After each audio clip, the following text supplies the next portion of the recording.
नमस्कार फ्रेंड आपण मानक पुणी एक नुआ वीडियो को बहुत सारा स्वागत। आसतु आज वीडियोटी आरंभ करवा।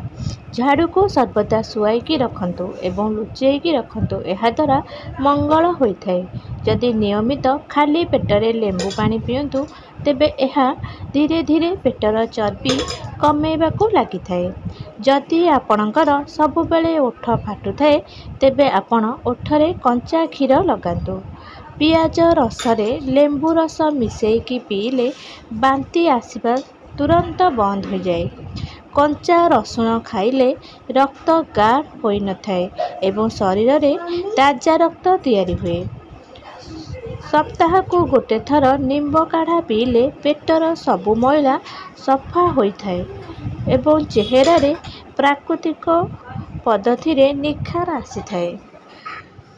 काश और कफरे पीड़ित रोगी माने आखुरस पीबारु दूरेई रुहंतु, नचेत कफ समस्या वृद्धि होता है।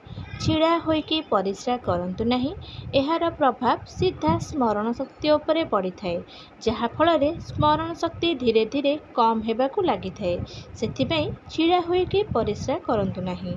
जदि आपणकर परिश्रा जलापोड़ा हेउथाए तेबे आपण प्रतिदिन काकुड़ी सेवन करंतु, एथिरु आराम मिली थाए।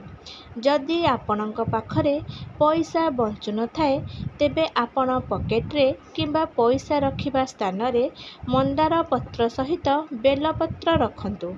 रात्रि रे शोइबा पूर्वरु क्षीर सहित गुड़ मिसाई पीले पाचन तंत्र मजबूत होइथाए एवं रक्तर अभाव पूरा होइथाए। सबुबले सुंदर और सुस्थ देखा जिबा पई प्रतिदिन सबुज पनीपरिबा और ताजा फल सेवन करंतु।